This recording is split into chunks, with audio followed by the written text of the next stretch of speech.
हज़रत आदम अलैह की पैदाइश।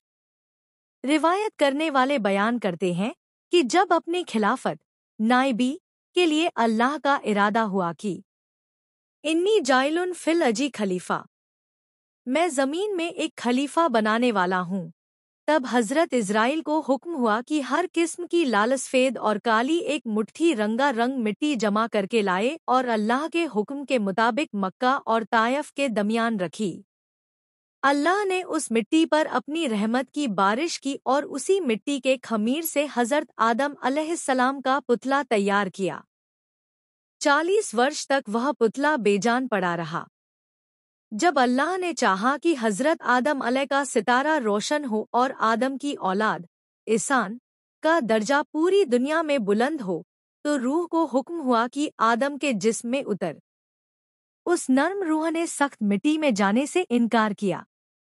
रब का हुक्म रूह को पहुंचा कि जान इस बदन में दाखिल हो।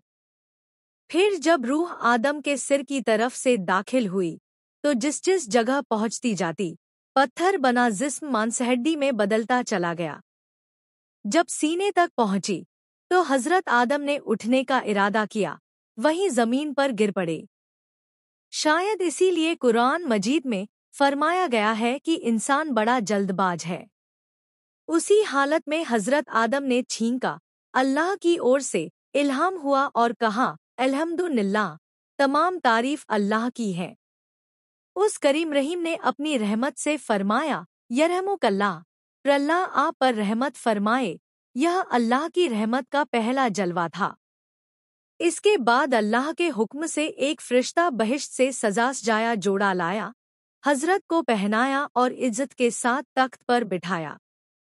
नकल है कि हज़रत आदम अलैहिस्सलाम की पैदाइश के वक्त फरिश्ते आपस में कहते थे कि अल्लाह खाक से पैदा करके जिस हस्ती को खिलाफत की गद्दी पर बिठाएगा, तो वह खुदा के नज़दीक हमसे ज़्यादा अजीज़ न होगा, और गैब के जानने वाले के दरबार में हम जो दिन रात रहते हैं, हमें उम्मीद है कि हमारा इल्म उससे ज़्यादा होगा।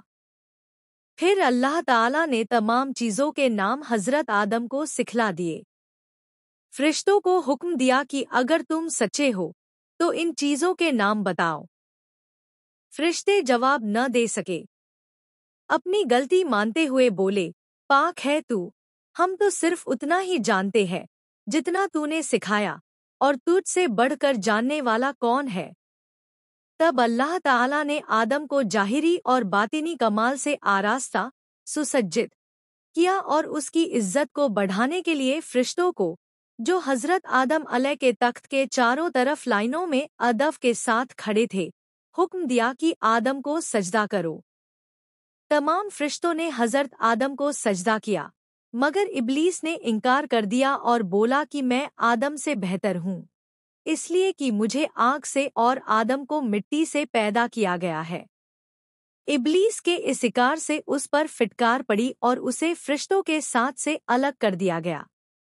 हज़रत आदम बहिश्त में रहने लगे। तबीयत में आया कि कोई उनका साथी हो, जिंदगी का साथी।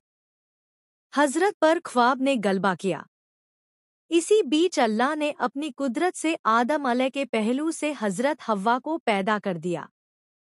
जब वह जागे तो देखा कि एक पाक साफ औरत बैठी है। बहुत खुश हुए, पूछा कि तू कौन है? हज़रत हव्वा ने कहा कि मैं तेरे बदन का हिस्सा हूँ। अल्लाह तआला ने तेरी पसली से मुझे पैदा किया है। कहा जाता है कि हज़रत हव्वा बहुत ही खूबसूरत थी। हज़रत की खुशी का ठिकाना न था। हज़रत हव्वा को पाकर सजदाए शुक्र अदा किया।